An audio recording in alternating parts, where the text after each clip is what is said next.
Well, at least the animation is still gorgeous.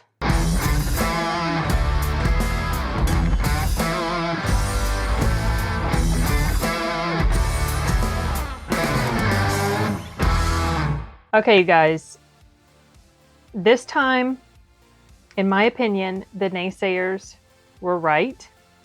I think part of that is because there was some actual real inside information from what I understand, as opposed to just rumor and speculation.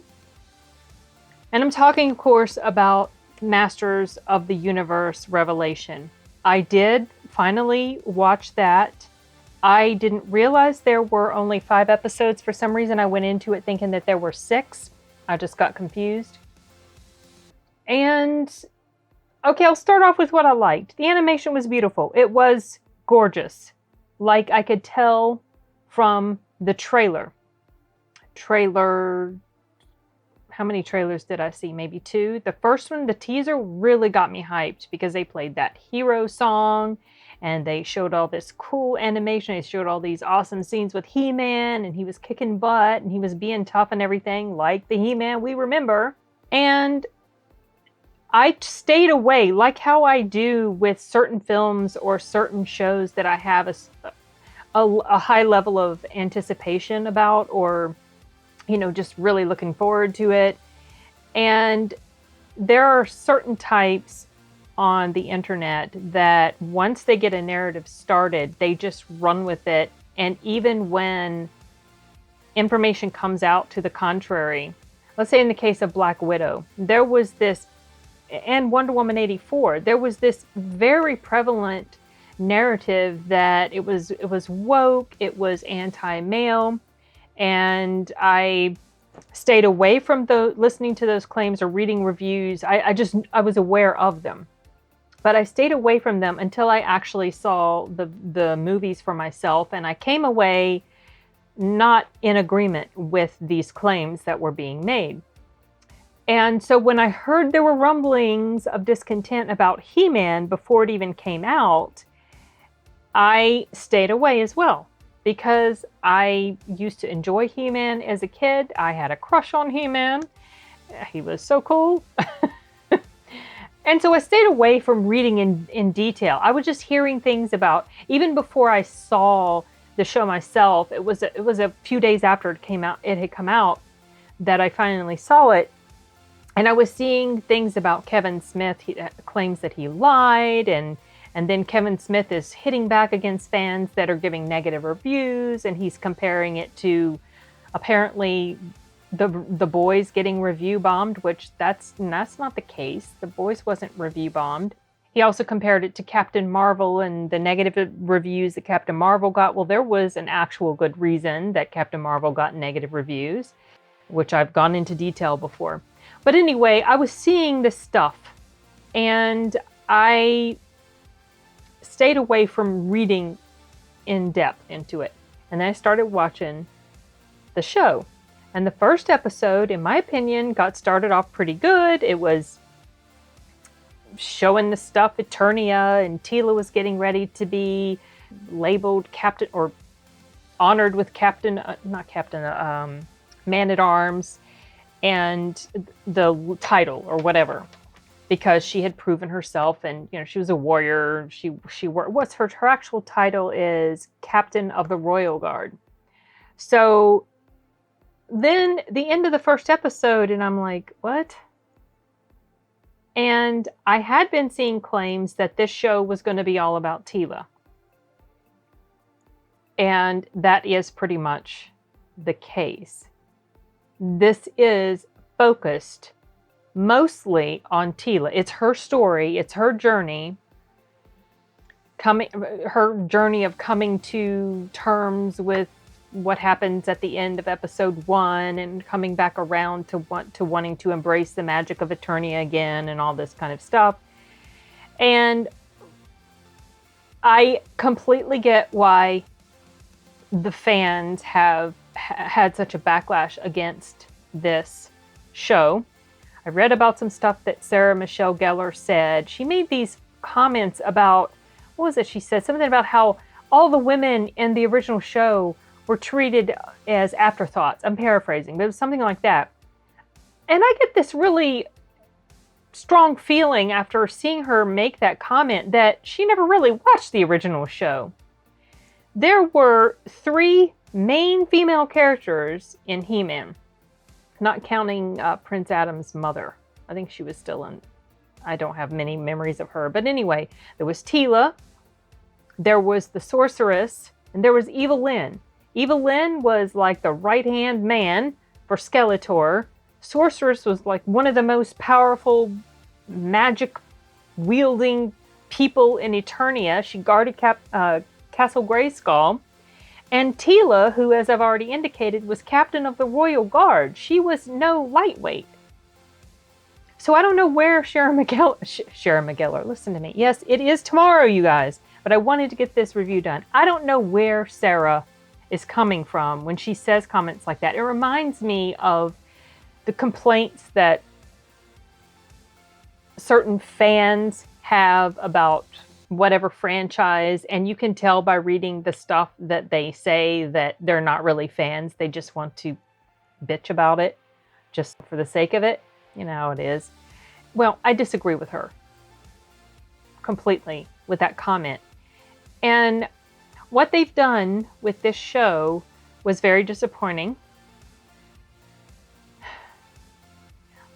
He-Man / Prince Adam is hardly in this thing. He's in the first episode, and he's in some flashbacky stuff, and then he's in a little bit at the end. But I don't know. It's disappointing.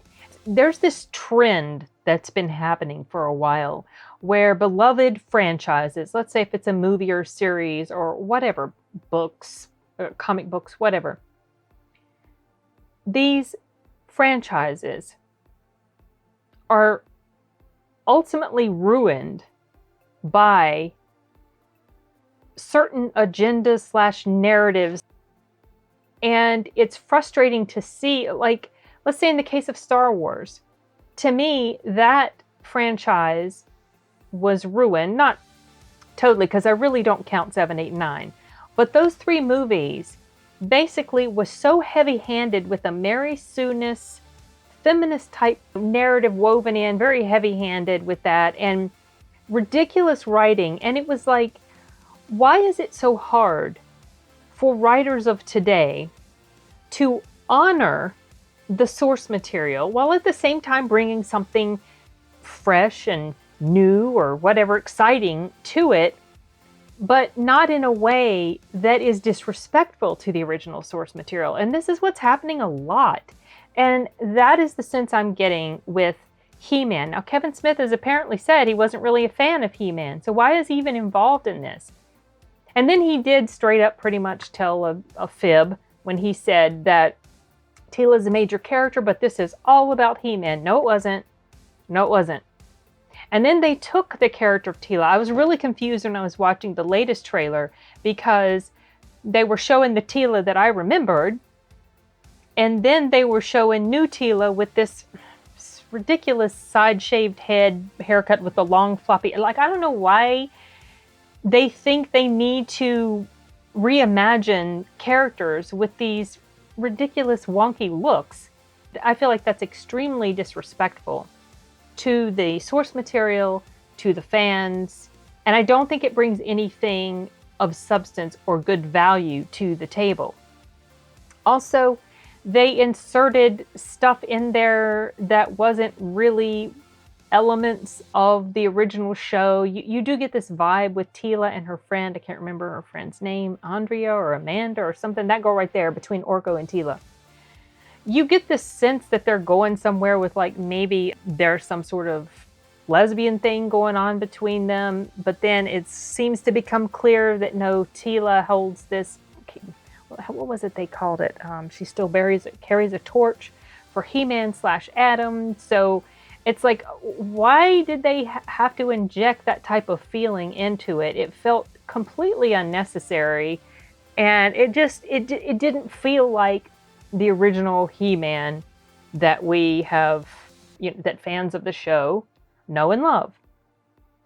And so I was not, as a whole, happy with how this show went. I don't know if I'm going to finish this show when part 2 comes out, whatever the name of it is. I don't know if it's going to be Masters of the Universe Revelation Part 2. I guess, yeah, that's probably what it's going to be called. Okay. Brain fart there. But I don't know that I'm interested to watch this because of what they've done to the characters. I feel like they've been pretty disrespectful to the fans. Also, another thing about Teela that I wanted to mention. When I watched the trailers, I mentioned, at least in one of them, that it didn't really bother me for Teela to look like this really tough warrior woman, because that's what she was. But when you watch the show in full, they overdo it. I mean, she looks really, really masculine. She doesn't even, after she does that wonky haircut, she doesn't even look like a girl anymore. It's like they were trying really hard to make her look as masculine as possible, with big bulgy muscles that, while yes, she's a warrior woman, those are too big. Those muscles are too big. When I think strong warrior women, I think of the Amazons in Wonder Woman and Zack Snyder's Justice League. Those are some badass, strong warriors. But they weren't so muscle bound that they look like men. And so it's like they just didn't pull it off here.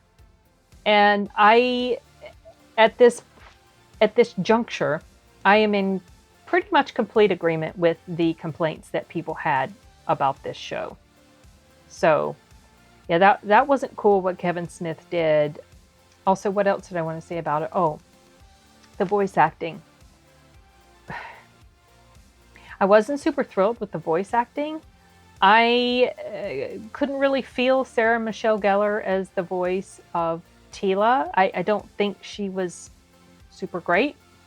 And also, while Mark Hamill is a very talented voice actor, honestly, you guys, when he was doing the voice of Skeletor, he sounded like Joker. He didn't sound like Skeletor. So that was kind of a disappointment. And then they got Kevin Conroy in as Merman. I think that was his name, Merman. And he is okay, but that voice didn't seem to fit. Someone, Grace Randolph, mentioned he sounded like, I think it was her that mentioned he sounded like Batman, and he did. So that it was like the character voices just didn't fit. Even the voice of Orko, I wasn't super thrilled with. The other voices were okay. The voice of Evelyn was done by Lena Headey. She did all right to me. I thought she was okay, but just overall as a whole. Oh, they did have Dennis Haysbert in there. I thought I recognized his voice. He was fine, but in general, it just didn't feel like it was a great voice acting cast. And I don't know how much of that is just influenced by how I feel about the show, but I was getting that feeling about it in the first episode before my thoughts about the show started to change. The guy who played Man-at-Arms, Duncan, he's the dude who played in Game of Thrones as the Onion Knight. I think that was his name. He did okay. There were some bright spots here and there when it came to the voice acting, but just as a whole, the overall sentiment I have about it wasn't supremely positive. Grace Randolph had mentioned something in her review about that the reason the She-Ra cartoon was created was because He-Man was made pretty much for the boys, and then they wanted to tap into that for the girls, so they created She-Ra. I was never a big fan of She-Ra, to be honest. I never gravitated to that show. I'd seen a few episodes. I remember when they made the movie about She-Ra and He-Man and all this. But if He-Man was a show meant for the guys, that was what I preferred, as opposed to the one that they made for the girls. And I understand they've come back with the new She-Ra, and it sounds completely ridiculous, so I have zero interest in that as well.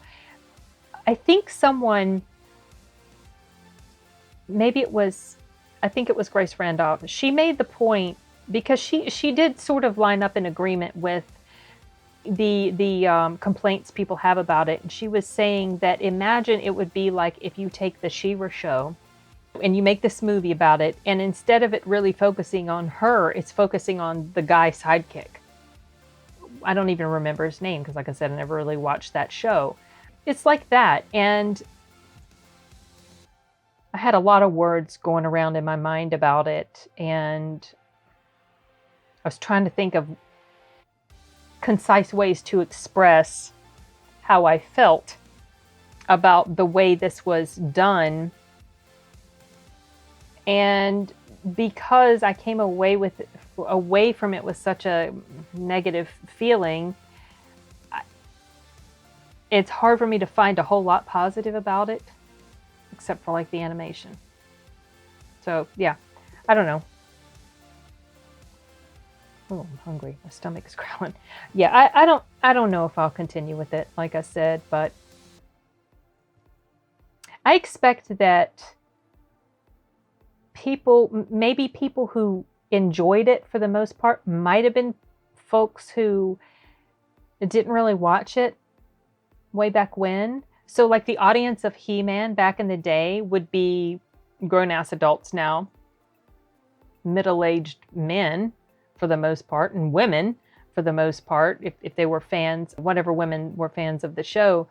So maybe the younger audience of today, maybe they don't get why it is that the actual original fans of the show are so upset. But I completely get it because I'm one of the original fans of the show, and I just feel like as a whole, this was not done very well. And I don't know that the second part's going to be really any better. And even if they do try to, even if it does feature mostly He-Man and all this, I'm not sure that it's going to be enough to redeem itself in the eyes of the people that have been so disappointed by it. Like I said, I'm already not even really completely interested to watch it again. I'm thinking about just not watching it unless I start to hear really positive buzz from the fans that are upset about it. But I kind of doubt that's going to be the case. I really don't. Based on Kevin Smith's reaction to the backlash he's gotten, I just don't think that the second part's going to be significantly a significant improvement. So, okay, well, I'm going to have to really edit this because I've rambled and I've repeated myself, and I don't want the review to be long and rambly, though so many of my reviews are, because I just like to talk and talk about this stuff. Okay, well, I'm going to pull the plug now. I have got things to do before I can actually turn in, so I will see you guys later. Bye.